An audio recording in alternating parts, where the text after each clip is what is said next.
There is much yet to be accomplished, but already the achievement is impressive.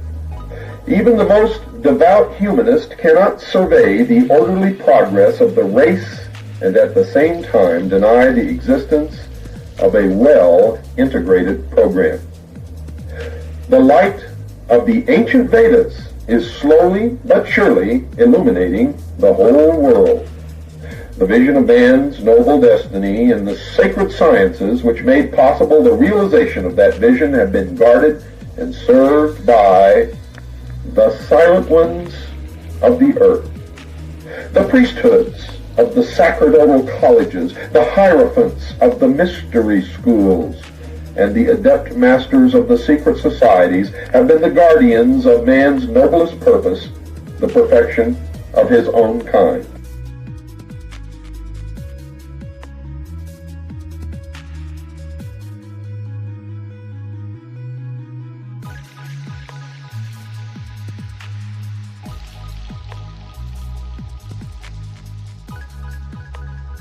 The past proves the future, which is but the extension of good works toward their fullness. The mystery schools neither restrained nor limited the unfoldment of human institutions. Man fashioned his civilization according to his natural instincts and convictions. This process must continue, for growth is not hastened by the interference of authority. Man substantiates with his mind and heart that which he fashions with his hand. The plan then passes to the keeping of other groups and other ages. Man cannot destroy or pervert the works of destiny. He can only divide himself from those works and by so doing cease to share in the essential vitality of progress.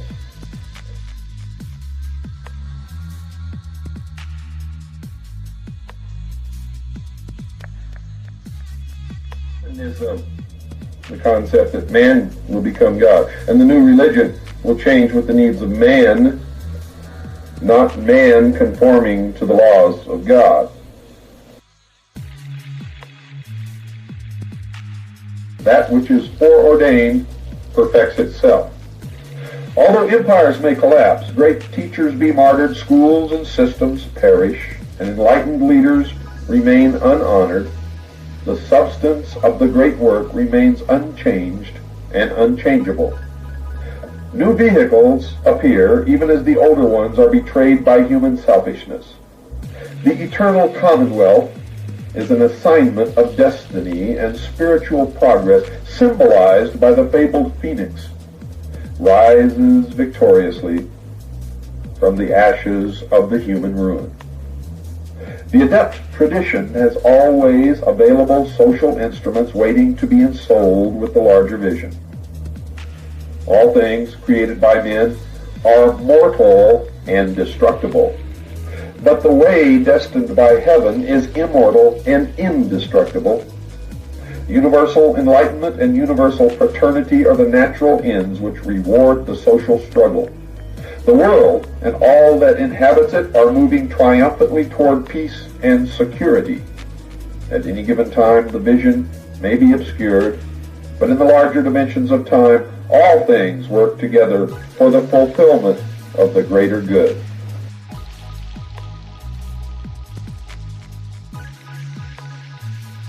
No, ladies and gentlemen, it is not, for this was written by Manly P. Hall in Los Angeles, California, in April of 1951. What he predicted is what is happening. A wedding, a marriage between the corporate world and the state, which is coming. He's talking here about socialism.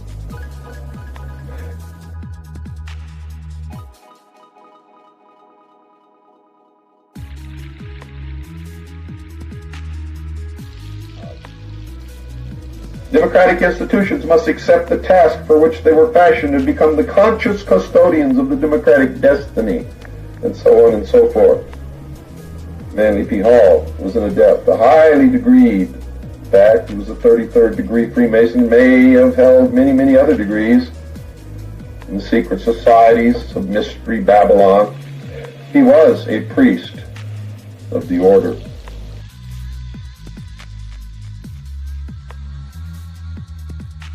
Make sure that you have everything that you need, folks, because I'm going to take you with me on a journey back to the beginning of all that is, and we are going to come forward from that point to the present so that you will finally have an understanding of America's assignment with destiny.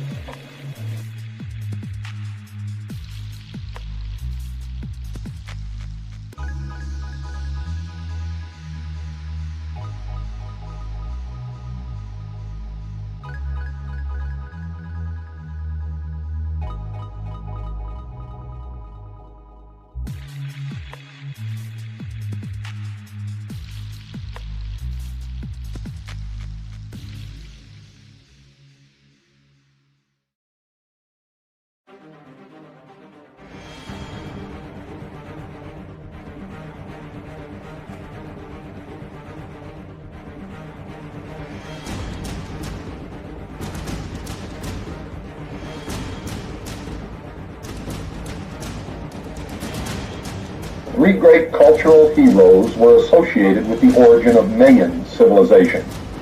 Wotan, who founded the Votanic Empire seated at Palenque, Itzamna, the Yucatecan hero, and Kukulkan, whose worship extended throughout the Central American area. All three came from a remote region lying eastward, introducing arts and sciences and founded religious cults, or mysteries. From the legendary histories of these persons, they should be included as adepts or initiates of ancient secret schools, possibly Atlantean.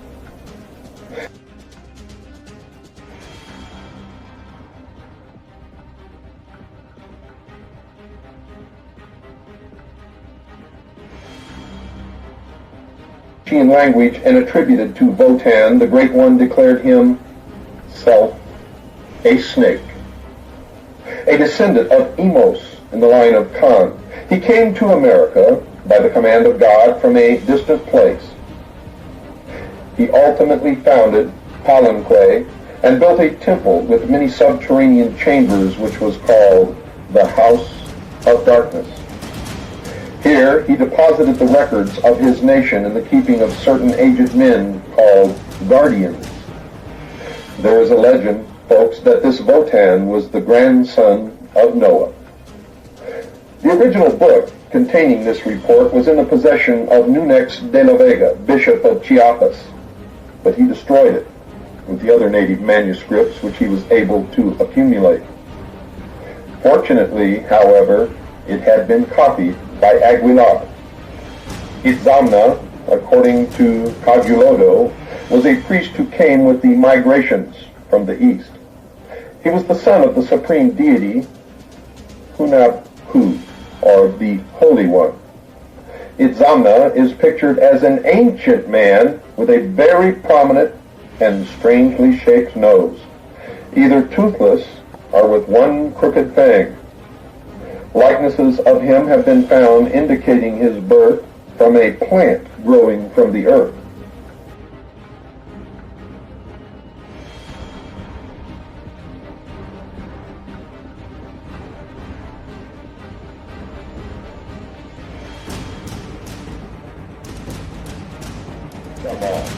Where his tombs became places of pilgrimages.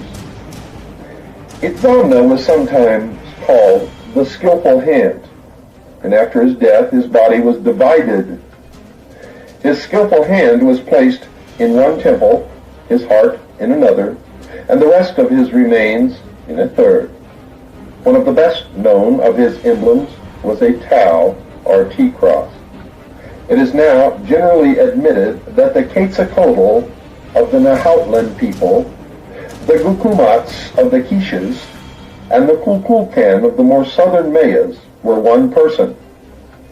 In each language, the word signifies feathered, plumed, or winged serpent. This title may have resulted from Quetzalcoatl casting his lot among, or gathering his first followers from, the descendants of Wotan.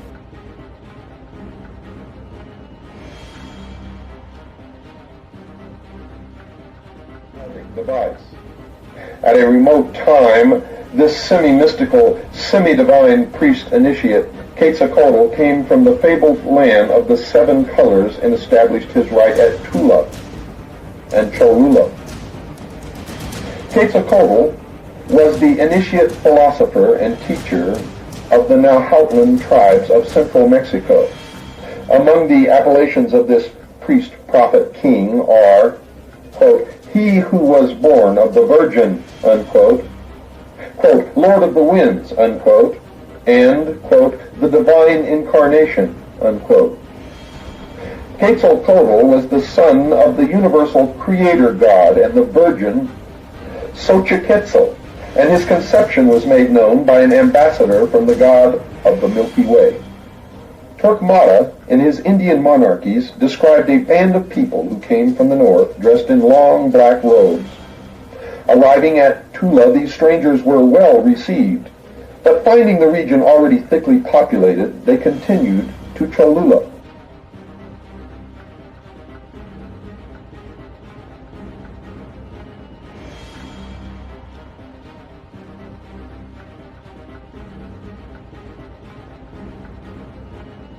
Quetzalcoatl was their leader. Mendieta, in his ecclesiastical history, described Quetzalcoatl as a white man with a strong formation of body, broad forehead, large eyes, and a flowing beard. He wore a mitre on his head and was dressed in a long white robe reaching to his feet and covered with a design of red crosses.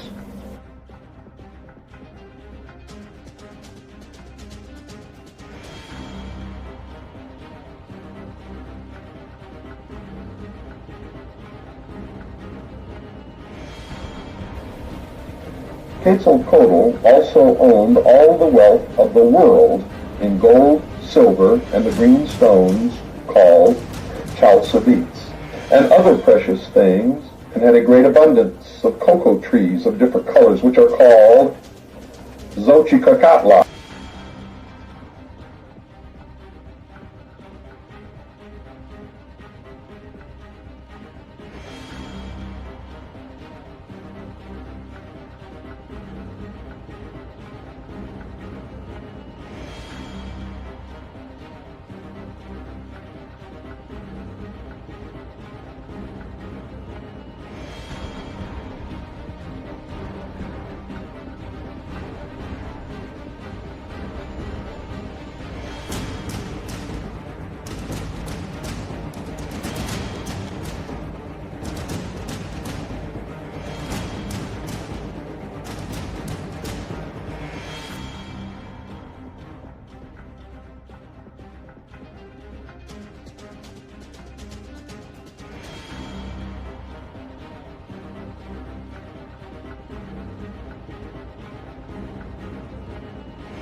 It is specifically mentioned by Sakhagan that Quetzalcoatl created and built houses under the earth. Now, traces of subterranean grottos and rooms have been discovered in the vicinity of most of the architectural monuments of the Nahuas.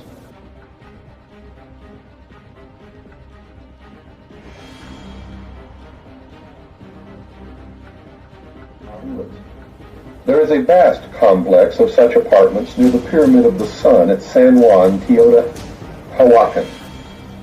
The Amerindians believed the serpent to be an earth dweller, and it is quite possible that the accounts implied these subterranean and secret places to be chambers of initiation into the mysteries of the cult.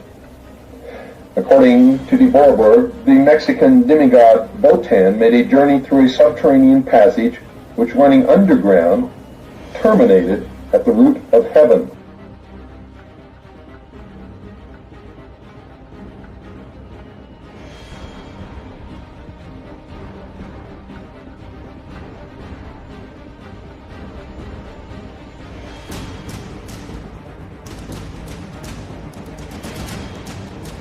the roof of heaven. This passage was a snake hole, and Wotan was admitted because he was himself a son of the snake. Quetzalcoatl appeared as the great sorcerer, magician, or necromancer. He performed miracles, and upon his departure his secrets were entrusted to an order of priests governed by a hierophant or master.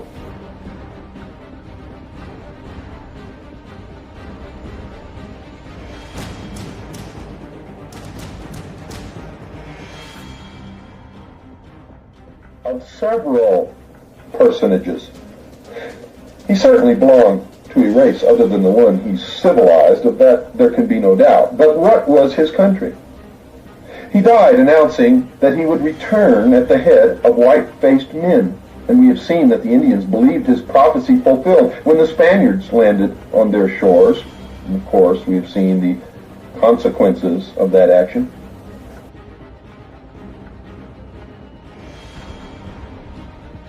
Their feet were black sandals. A shield hung from the left arm, and in the right hand was a scepter ornamented with precious stones, an emblem which terminated in a crook, like a bishop's crosier. Quetzalcoatl is credited with the invention of the pictorial or hieroglyphical method of writing, and especially is his name associated with the Tonalamapo, or Book of Fate. This was more than a civil calendar, and was reserved for the calculation of human destiny and prophecies concerning the future of the state. It was used by master magicians, the chief of whom was an astrological adept credited with extraordinary occult powers.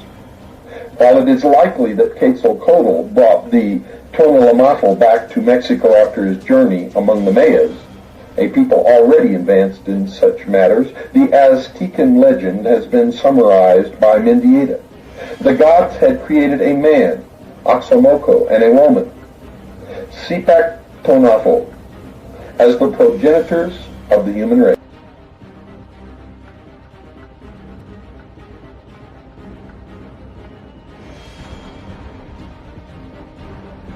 Completed.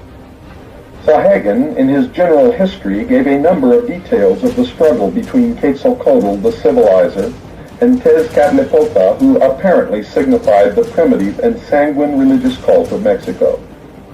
The old priesthood, which practiced human sacrifice and adhered to a policy of war and destruction, resented the peaceful and gentle faith brought by Quetzalcoatl. In the end, Tezcatlipoca, the personification of the sorcerers, contrived to poison the god king, which implies that his doctrines were corrupted by false teachings and interpretation.